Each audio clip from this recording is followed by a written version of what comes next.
Cae la tarde y en un rincón de la ciudad, en un pequeño jardín, alguien cuenta una historia, reflexiona en voz baja o conversa, paseándose bajo los árboles.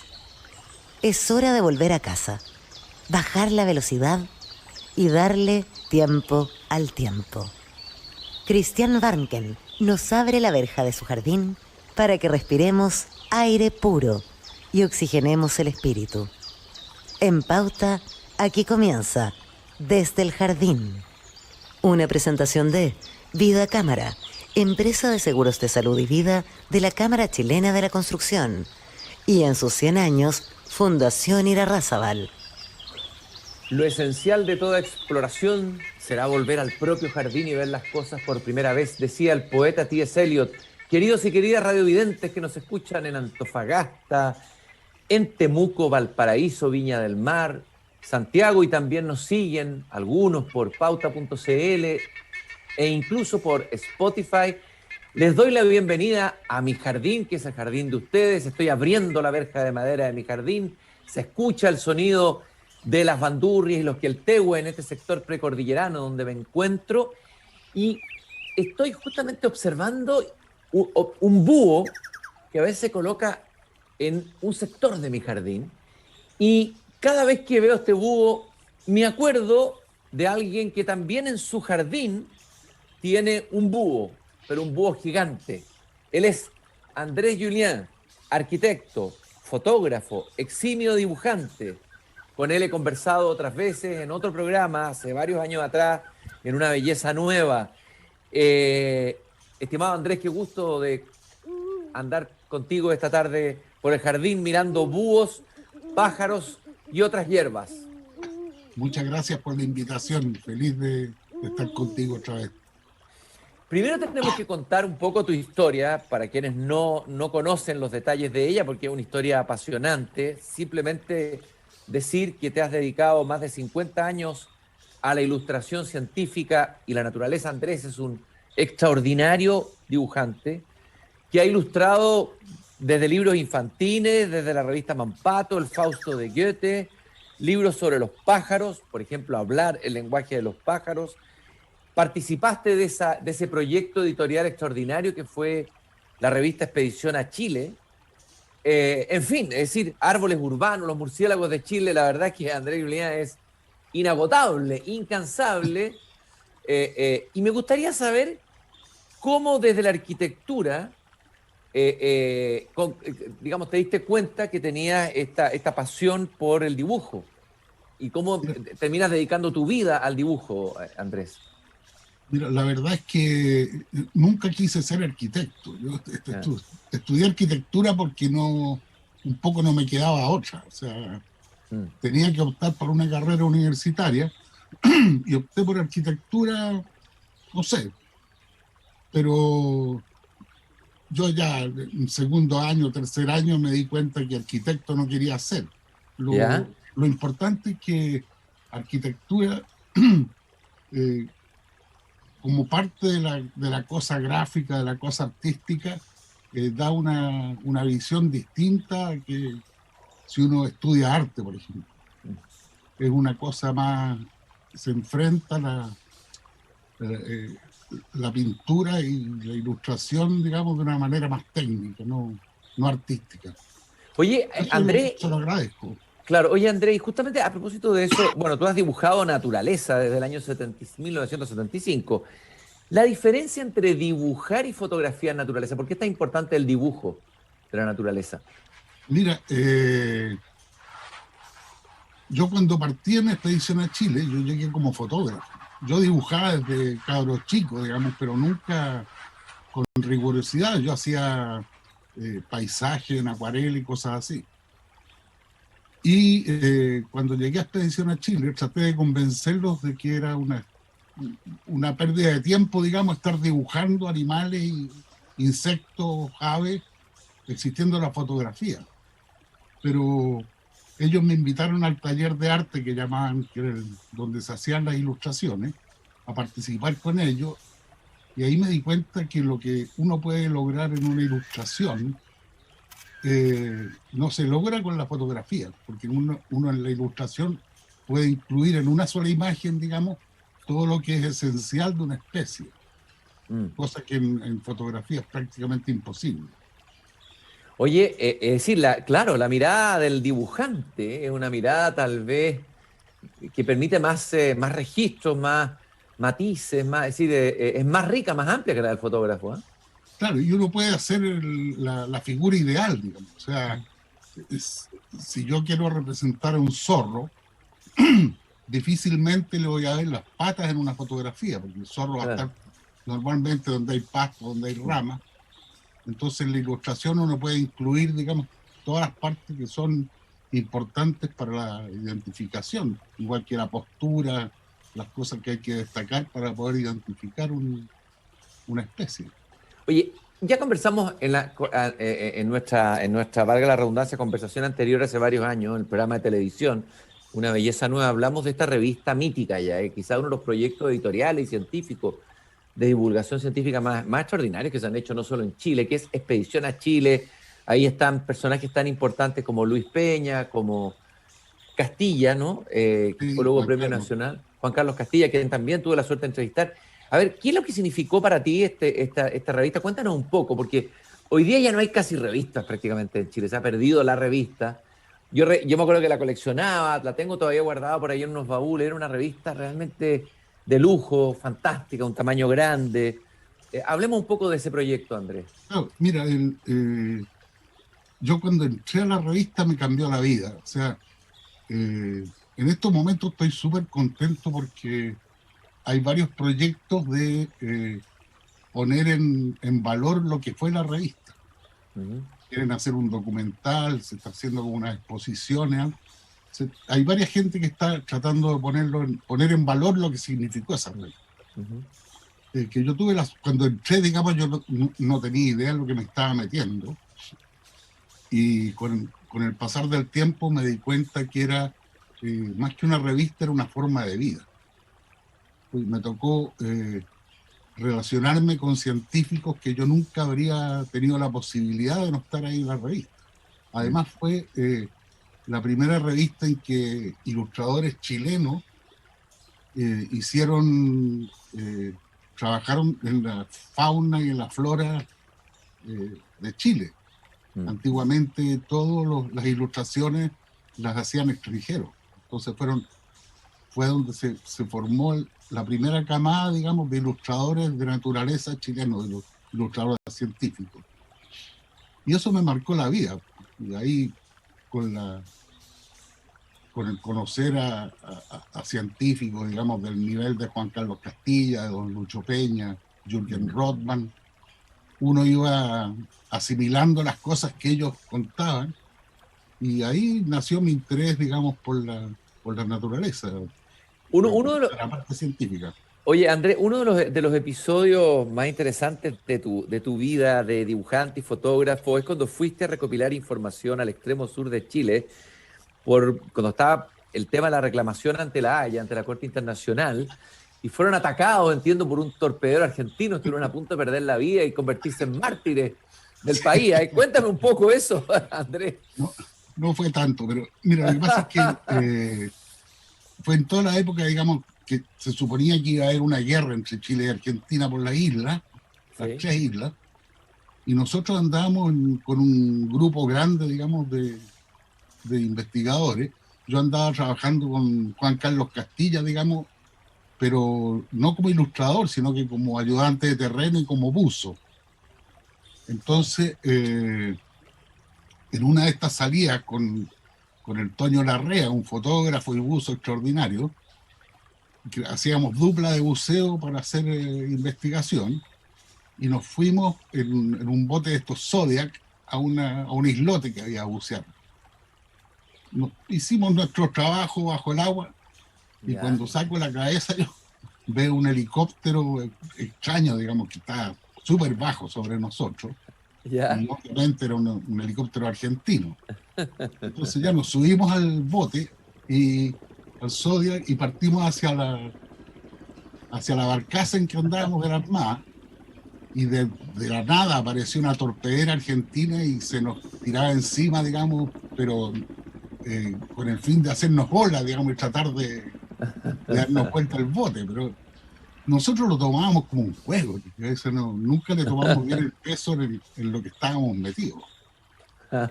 Oye, Andrés, otro trabajo interesante que hiciste tiene que ver con la botánica. Tú trabajaste con Adriana Hoffman y me gustaría que nos contaras un poco de esa linda experiencia también.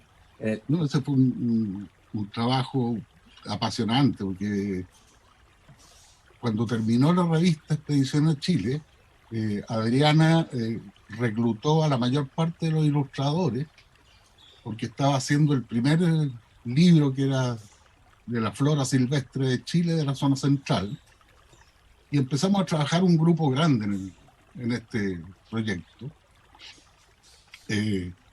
No sé cuánto tiempo duró, ha sido un par de años dibujando plantas. Entonces el resto de los ilustradores, no sé si eran un poco más artistas que yo, digamos, pero no les dio el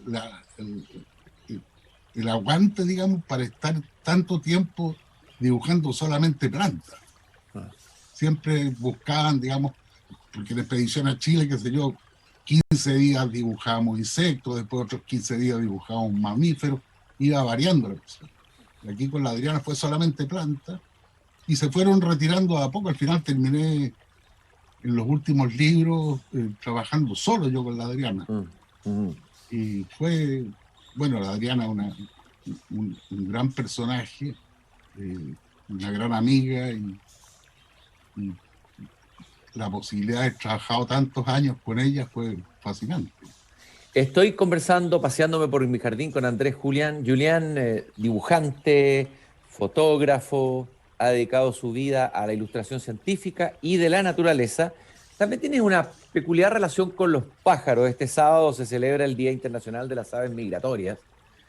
Va a ser una semana en que vamos a hablar harto de los pájaros aquí Desde el Jardín. De hecho, en mi jardín tengo un chucá, un pájaro sureño que me acompaña, exiliado en esta sequía de la zona central. Andrés, ¿es verdad que tienes un búho gigante a la entrada de tu casa? ¿O hay un búho gigante? Lo que pasa es que un día un amigo me regaló un trozo de estos postes antiguos de la luz, que eran creo que de Alerce. Y a mí me encanta trabajar en madera. Tenía algunas herramientas y tallé una especie de búho que quedó bastante como robusto. Y lo tengo ahí a la entrada, mi señora lo puso ahí a la entrada del jardín. Y es como gigante, digamos. No es que yo sea de la Universidad de Chile, pero claro, un chuncho. Es como el que vigila la entrada de la casa. Oye, y entiendo que tu casa es una casa donde van a comer las gaviotas. Tú vives en el litoral central, ¿no? Sí, yo vivo aquí en Las Cruces. Y mi señora mágicamente, digamos, trajo las gaviotas a la casa, porque empezó, digamos, alimentando unos piuques que llegaban. Y un día llegó una gaviota a comer. Y ella fascinada que llegara la gaviota, y empezó a darle todos los días. Y cada día empezaron a llegar más, y ahora todos los días a la 1 de la tarde empiezan a reclamar las gaviotas por su comida, y llegan 30, 40 gaviotas. Oye, no vaya a terminar esto como la película Los pájaros de Hitchcock. Hay gente que se asusta porque son muchas. Son muchas. Y entre ellas la gaviota de Franklin, esa gaviota migratoria que viaja desde Canadá hasta Tierra del Fuego, y entiendo que llega puntualmente a Las Cruces el mismo día del año. Mira, eso me parece impresionante, ¿no? No sé si será tan cierto, pero bueno, la gaviota de Franklin no viene a comer porque comen otras cosas, no son carroñeras, digamos, como la dominicana. Pero me ha tocado como 2 o 3 veces una coincidencia que llega en el día 14 de noviembre, y me acuerdo siempre porque es el cumpleaños de mi nieta Tamara. Y por extraño que parezca, digamos, estas gaviotas vienen desde el hemisferio norte y paran aquí sobre la casa de nosotros a tomar altura. Agarran las térmicas, toman altura y siguen hacia el sur, normalmente al humedal del río Maipo, a esa zona, digamos, para después seguir el viaje más al sur todavía. ¿Es cierto que tú hablas con los pájaros y que tiene una relación particular con el naranjero? ¿Quién es? Mira, todos hablamos con los pájaros. Pues, ese es el sentido del último libro que hice, que se llama Hablan, el lenguaje de los pájaros. Sí, te iba a preguntar por eso. Sí, sí, sí. Es aprender a comunicarnos con, en el fondo, todas las cosas de la naturaleza tienen su lenguaje. Y yo me fui por el lado de los pájaros porque hice un proyecto, digamos, de dibujar todos los pájaros de las cruces. O sea, todos los pájaros que han pasado, existen o se han visto aquí en las cruces. ¿Ya? Y hace años atrás, el año como el 2011, yo estaba aquí en la terraza de mi casa y llegó una tenca de alas blancas, que no es de esta zona. Es súper raro que aparezca por esta zona. Y logré fotografiarla, qué sé yo. Y ahora, mientras estoy terminando el segundo tomo de mi libro, y apareció un naranjero. El naranjero es una especie que está descrita para un sector pequeño al norte de Arica. Entonces, era súper extraño que llegara aquí.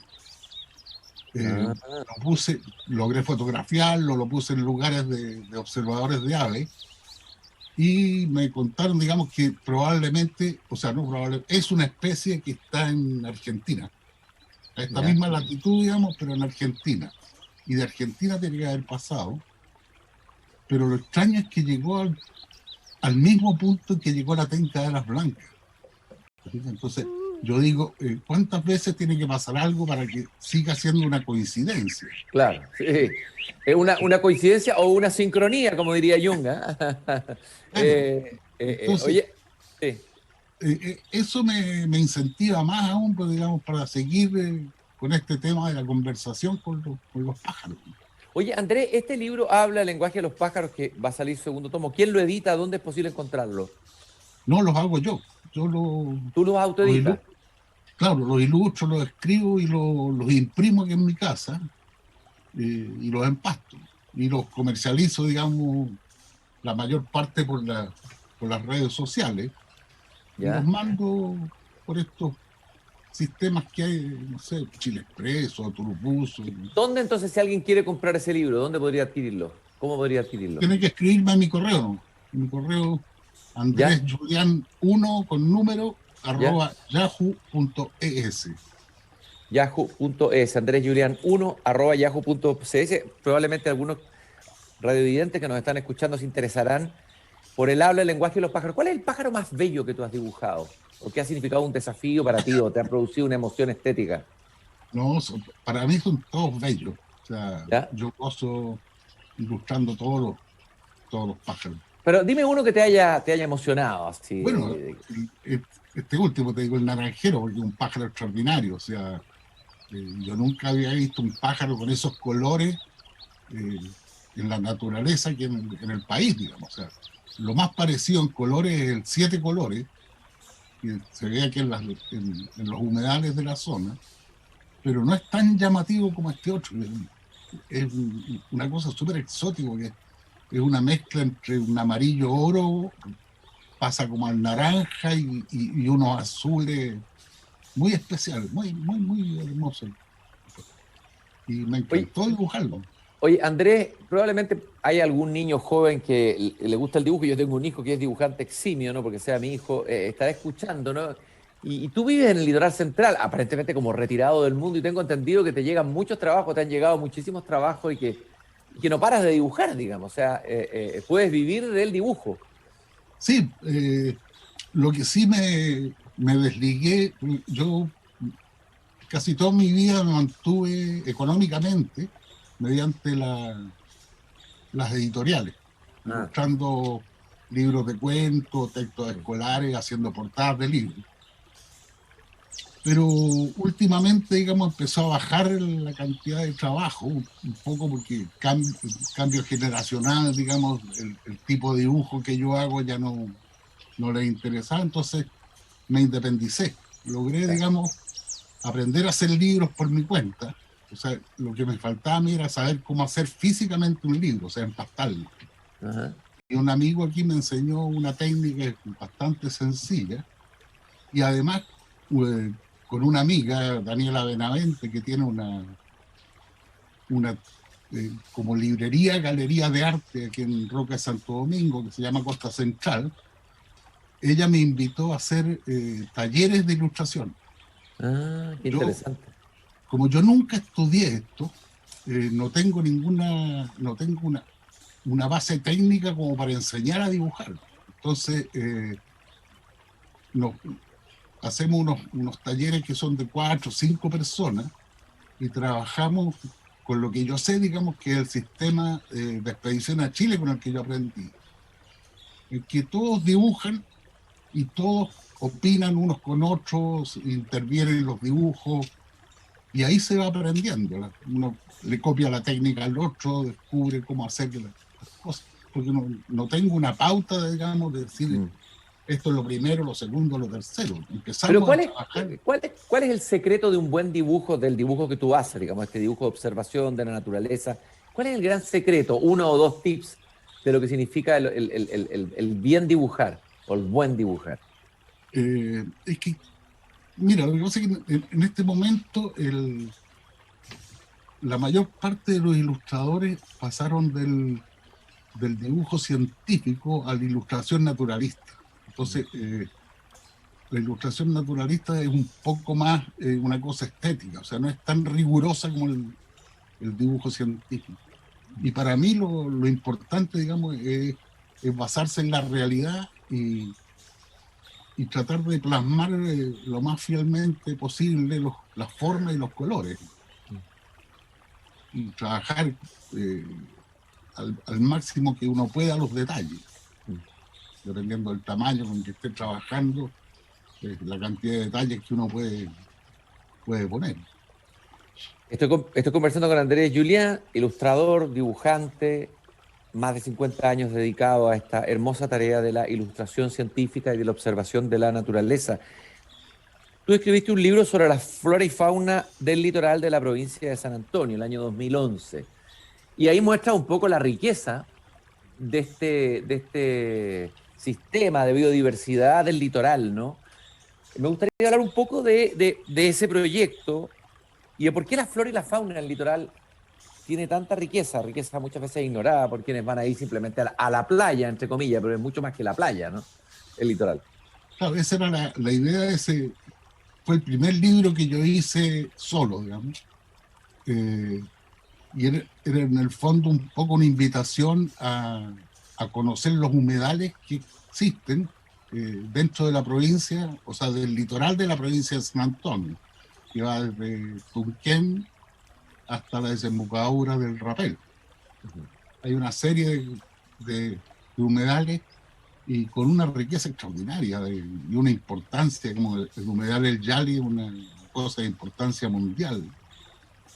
Bueno, y cada uno de los pequeños humedales existentes, digamos, tiene una riqueza increíble, de flora, fauna. Ahora, últimamente, están tratando de proteger aquí en Las Cruces. Hay una zona que se llama la Gota de Leche, que es un campo dunar que tiene muchos sitios arqueológicos, que además crece una plantita súper diminuta, digamos, La hierba del Tao, ¿no? Esa es la hierba la del hierba Tao. del Tao, el Ah, Astragalus trifoliatus, y es el único lugar del mundo donde existe. ¿Sí? Y en esas dunas se meten los jeeps, se meten las motos, mm. es un desastre. Entonces hay un grupo de gente que en Las Cruces y en el Tao tratando de proteger y conseguir que lo declaren santuario para poder protegerlo como se debe. ¿Y qué otro, aparte de esta hierba, qué otras plantas o animales o pájaros son como únicos o propios de ese ecosistema del litoral, digamos, que tú describiste y dibujaste? No, en realidad no hay nada extraordinario, digamos, que sea exclusivo de aquí de la zona, pero eh, por ejemplo, uno visita el humedal del río Maipo y y se encuentra con que toda la orilla del río, digamos, está cubierta de aves. O sea, 20.000, 30.000, entre gaviotas, rayadores, patos, de todo, o sea, una infinidad de especies. Igual si uno visita aquí, por ejemplo, la Quebrada de Córdoba, que yo soy un fanático, Es bellísimo ese lugar, claro, fantástico. lo que marca el límite entre el Tabo y el Quisco. Ujú. Y en esa quebrada uno encuentra, se meten en lugares que uno juraría que está en la selva valdiviana, porque son árboles de la zona sur, ¿no? Crecen ahí y no sé, no se le da la importancia que debiera tener esas cosas. O sea, debieran haber visitas guiadas a todos esos lugares. Para que la gente, digamos, lo que tú decías, o sea, no venga a estos lugares a la playa, sino que sepa que hay muchas más cosas que mirar. Andrés, tú también has sido ilustrador de literatura infantil, de literatura de niños.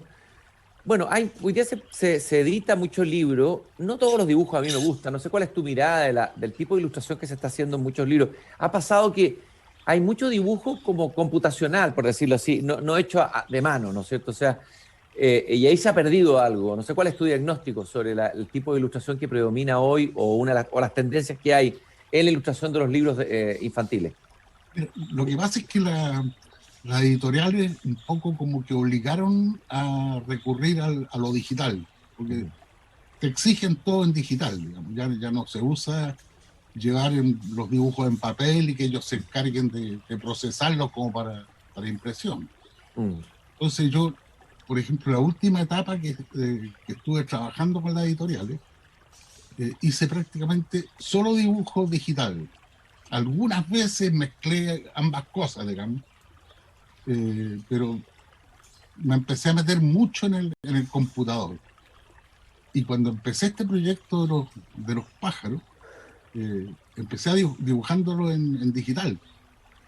Y, y, y las posibilidades que da lo digital, digamos, si son bien usadas, son extraordinarias. O sea, uno puede lograr incluso mucho mejores resultados que con el papel. Pero pierde la calidez que tiene el trabajo a pincel. Yo estaba súper metido en eso, pero esta amiga que te contaba, la Daniela Benavente, ella me convenció que tomara los pinceles de nuevo, que era absurdo que estuviera trabajando en el computador. Y Claro, ahí seguí yo con el proyecto de las aves, dibujándolas todas, digamos, a pincel. bueno, estaba pensando que hay un filósofo alemán de origen coreano que se llama Chul Han, que ha reflexionado alto sobre nuestro mundo digital, sobre la digitalización del mundo. Acaba de publicar un libro que se llama No Cosa, es decir, dice, las cosas van a desaparecer y lo que va a reemplazar las cosas es la información. Y el mundo analógico se empieza a perder y ahí se pierde muchas cosas en el mundo analógico, que son del mundo analógico, ¿no? Se pierde esa calidez que dice tú, calidez, tal vez calidad, y tal vez empieza a venir una nostalgia de recuperar de nuevo lo analógico, lo físico, ¿no? Que es lo que pasa un poco con los libros. El libro sigue siendo un objeto que no puede ser reemplazado por lo digital. Entonces ahí hay una suerte de pelea de resistencia en el buen sentido, ¿no? Claro, por suerte, digamos, hay una gran cantidad ahora de jóvenes ilustradores que todos trabajan, digamos, en análogo, digamos, en pincel, en papeles, con lápices, ¿sí? Porque es como tú dices, o sea, la calidez que tiene. Yo, por ejemplo, mi libro no tengo posibilidades de mandarlo fuera del país.